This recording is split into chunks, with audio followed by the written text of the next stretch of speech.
This is Kutztown Live. Kutztown University's campus and community issues talk radio magazine. You can listen back to any of our episodes of Kutztown Live by going to Spotify and searching Kutztown University Radio. And now, your hosts of Kutztown Live.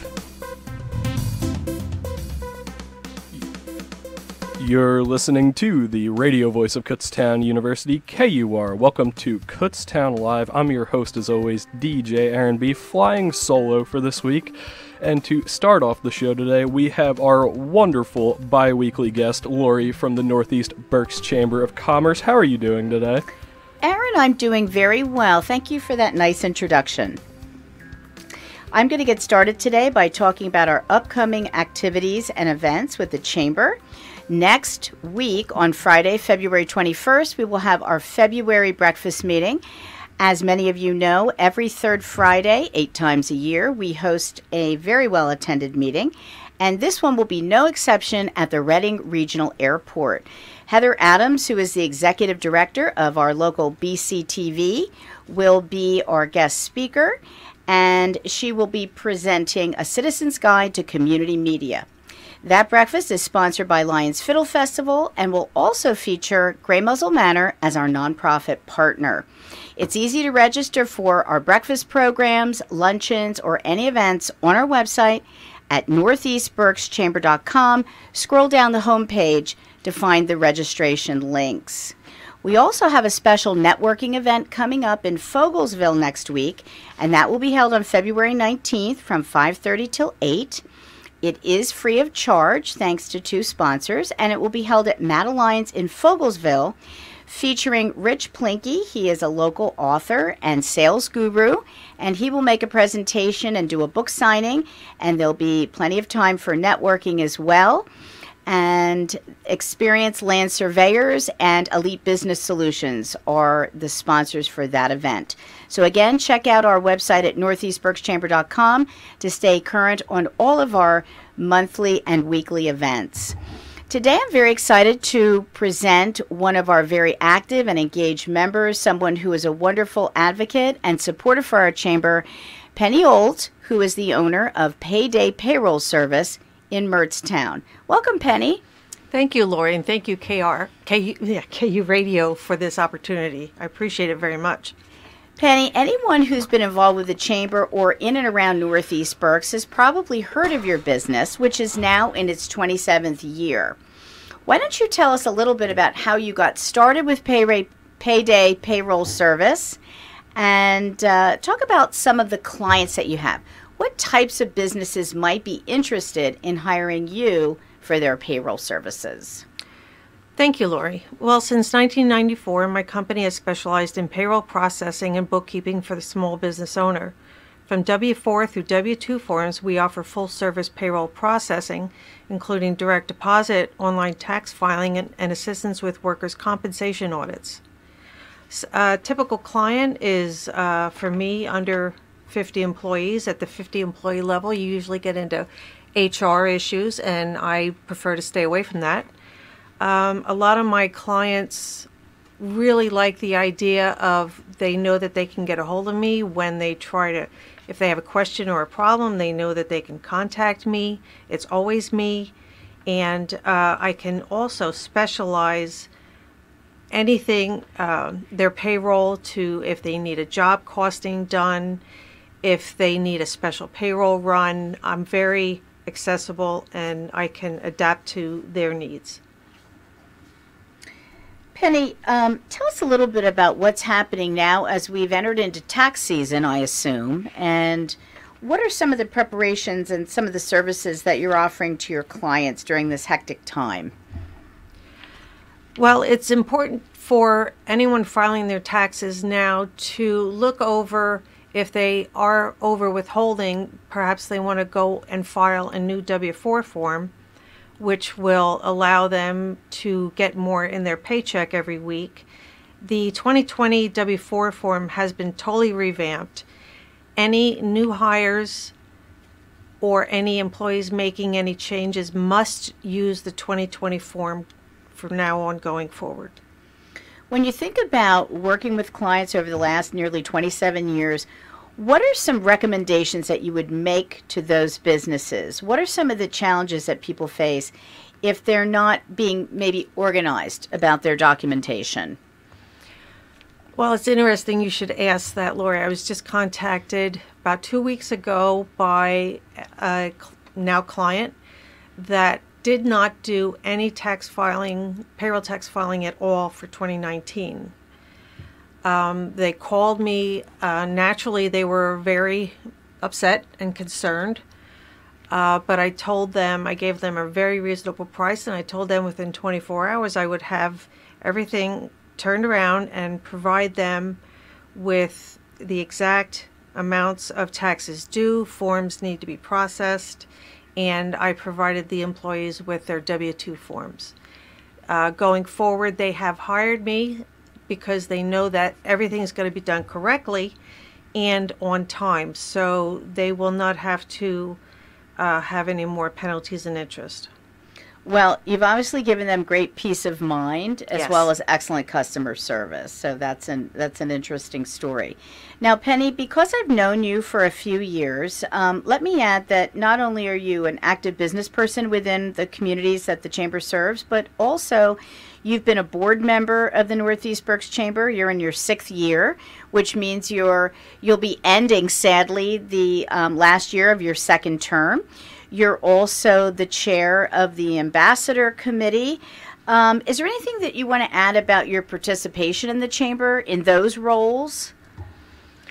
Being on the board has definitely been a learning experience, and I've enjoyed every minute of it. I've been the secretary, and I've also had the treasurer's position. And as the chair of the Ambassadors Committee, it's our job to go out and meet the new Chamber member, make sure they fully understand all their Chamber benefits, and try to get them actively engaged in an upcoming function. And you do a great job with that, Penny. Thank you. Before we close, I know that you're very passionate about animals in general and especially dogs, and you support several different charitable organizations and activities in the area. Did you want to mention any organizations with whom you have a strong connection or support? One of the things that I like to think of myself as having a role as a connector. About a year ago, I came across the Pennsylvania Bat Rescue, and I found out that they are actually quite close to me. And I love gardening, and bats are critical to pollination and a successful garden. So I actually went to the site. I gave them some cloth diapers that they needed, and I was able to connect them with Kim Davis, who runs the 9 O'Clock Club, and she brought Pennsylvania Bat Rescue in as her nonprofit. We met a bat, Penny. Yes. Yes. Oh, she was gorgeous. Mm-hmm. But yes, I do try to support rescue facilities, trying to assist finding homes, and support them in fund drives. Mainly, that's how I came across Gray Muzzle Manor. I support their auctions and Friend Inc. too. And Friend Inc. Yes, very much. I enjoy volunteering there with the pet rescue that Kim Davis set up, and it's enjoying to help the people keep their animals and keep them healthy and fed.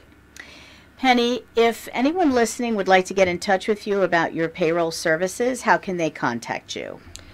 My phone number is 610-682-0966. My website is www.paydaypayroll.us, and my email is Honda, HONDAGRL, @ptd.net.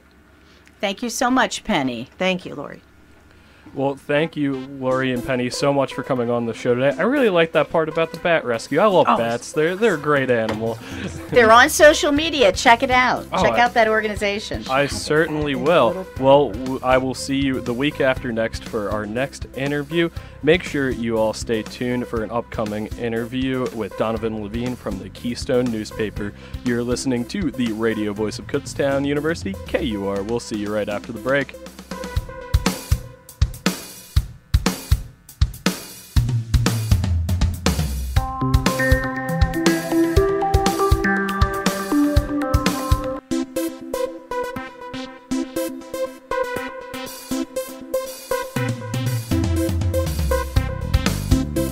You're listening to the radio voice of Kutztown University, KUR. Welcome back to Kutztown Live. I'm your host, DJ Aaron B. And for our new segment now, I am joined by Donovan Levine from the Keystone newspaper. How you doing, Donovan? I'm doing great. How about you? I'm doing pretty well, thank you. Now, what's going on at the Keystone this week? Tell me what's in the news. So in the news, it's mostly on-campus events that will be happening this week.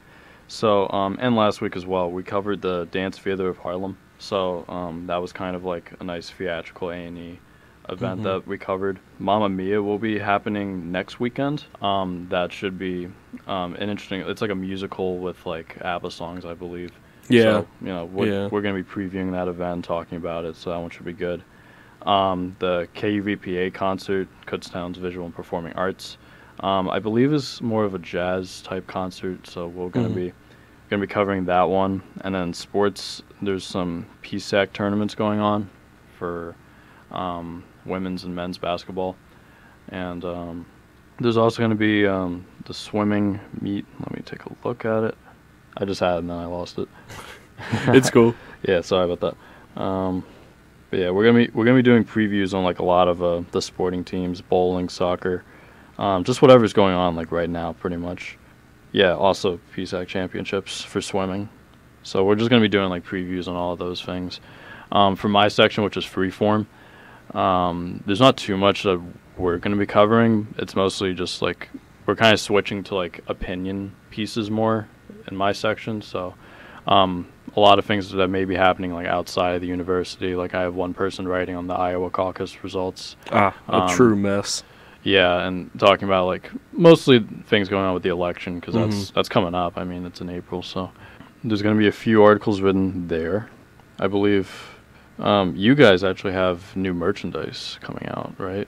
KUR. We have new merchandise now, but we are ordering more like for giveaways and stuff at promos. Okay, yeah, that was something that was mentioned in our budget for whatever reason.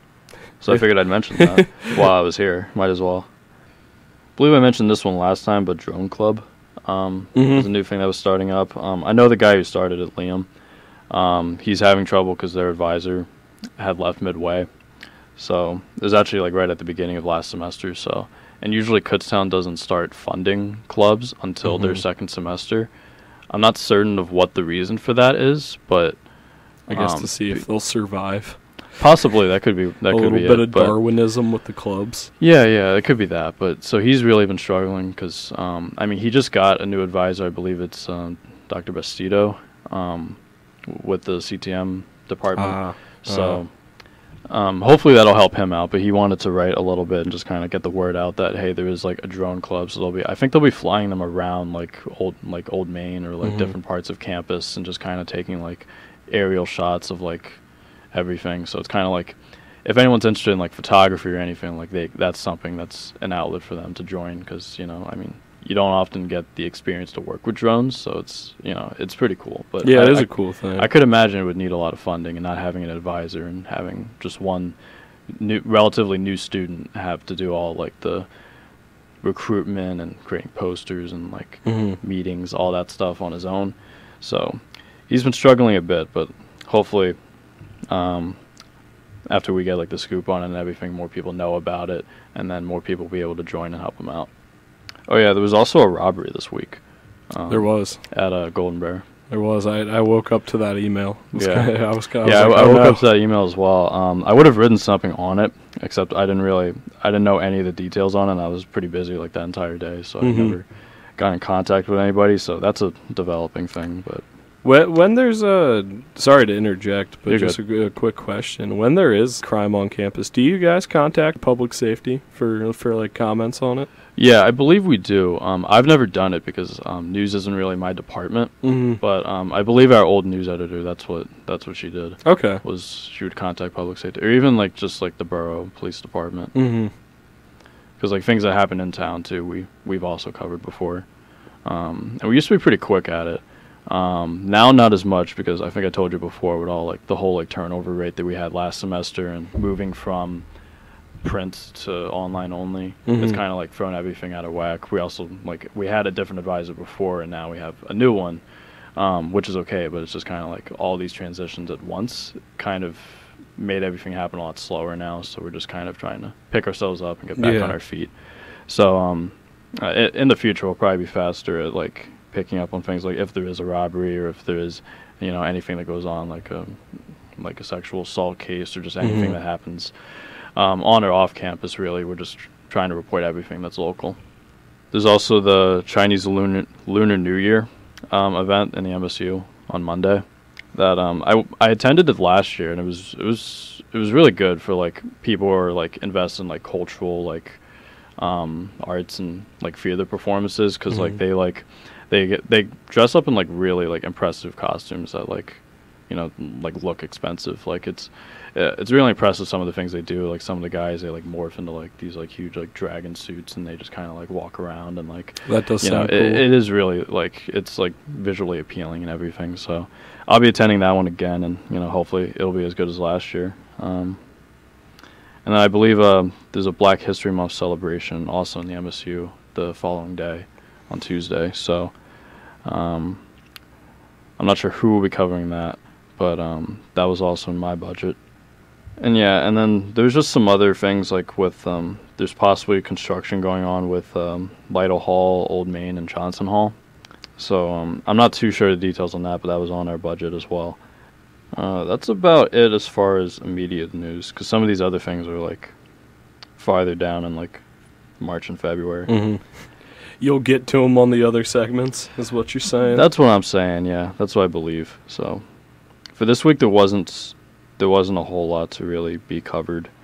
There'll be like some like student stories, like we call them like profile pieces, where like we just kind of like interview students that have like a special kind of what's the word I'm looking for? Like a personal project, if you will. Okay. So like sometimes we'll interview like, you know, like musicians and people like that. I believe last semester we actually did a profile on somebody who they wrote a biography for someone of Pennsylvania German heritage. Okay. So yeah, and I believe they painted like barn signs for like a long time, like since like the early 1900s. Like they were like a really old person, and let me see if I can pull up the exact article before I just start saying stuff. I saw it earlier. But we do profile pieces like that, which is always good to see, because it's always fascinating how like, because like Kutztown is like, it's not a huge school, but it's like, it's big enough where there's always so many people who do so many personal projects, and it goes unnoticed sometimes. So when we do cover it, it is really cool to see. Yeah, Milton J. Hill. He was a local folk artist, and he started painting on barns in 1902. Wow. Yeah. So that's the guy he reported on, and he talked with his grandson. So, yeah, because I believe I heard about that, because one of the first articles I wrote for the Keystone was on the Hexhibition. I don't know if you've heard of that. I have not. It's like it's an art exhibition on hex signs. Okay. It was usually shown at the Eck House Gallery, so I went and like covered that event, and I believe I heard about Milton Hill. He was like one of like the first people to like start that tradition of like drawing on barns, and kind of like it was like a cultural like symbol that represented like the harvest, I believe, for them, and it was kind of something that they used.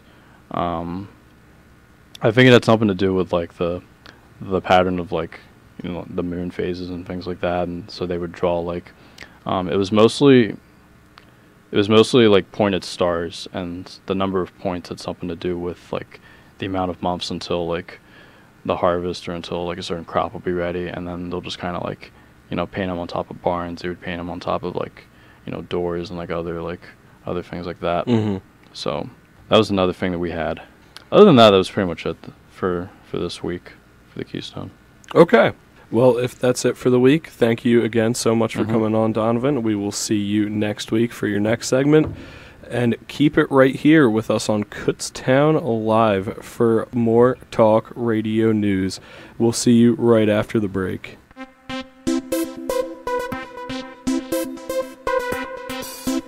Voice of Kutztown University, KUR. Welcome back to Kutztown Live with me, DJ Aaron B. And let's dive into some local news. And we're going to start off with quite the uplifting story. So in Nazareth Area School District, their administrators there are running quite the unique fundraiser for cancer research. For every $500 the community donates to the local anti-cancer campaign that they're running, one of the school's administrators will sleep on the roof of the high school for a night. And that will just keep going. For every $500 donated, an administrator will sleep on the roof until they run out of administrators. This is actually for Team One Day, which is a organization that was founded by a student at Nazareth Area High School who was diagnosed with cancer back in April of 2019, but went into remission in the fall. So now her and her friends have started up a organization to fundraise in the Lehigh Valley specifically, and they're looking to raise $15,000 for a competition that is going around the entire state for cancer research.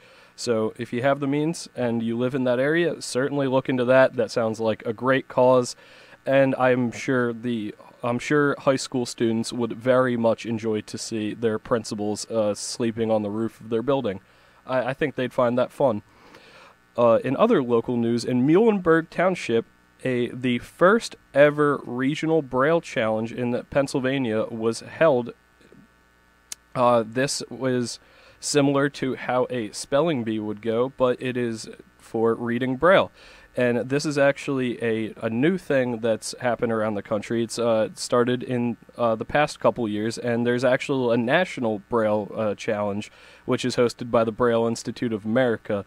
So people from all over the state of Pennsylvania came to Muhlenberg Township to compete in this competition for a spot at the National Braille Challenge.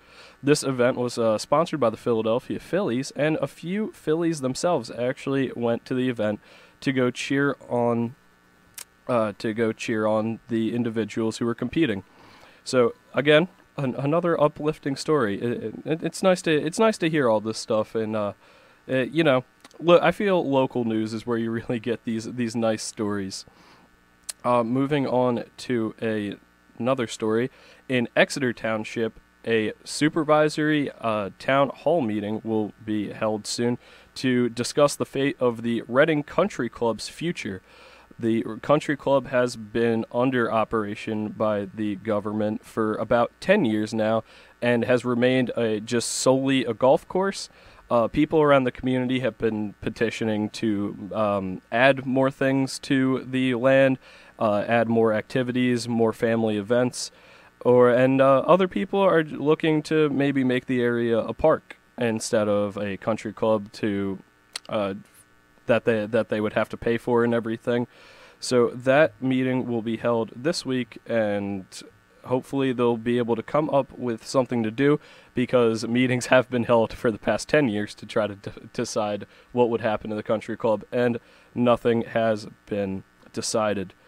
Now, that about wraps it up for our local news. Just one last thing to say. Today is the New Hampshire primary, so any listeners we have up there in the beautiful state of New Hampshire, make sure you go out today. Go vote. Make sure your voice is heard. Voting's the most important thing we have in this country, so make sure you go out and exercise your right to do it. Now, unfortunately, this had to be a short episode of Kutztown Live this week, as there's a lot of stuff just piling on. But thank you so much for listening this week. It was a great time, and I hope you're able to tune in next week. Make sure you catch me on my other shows, Happy Hour and Undeclared, next Monday at 5 and then at 6. Thank you so much again for listening. You're listening to the radio voice of Kutztown University, KUR.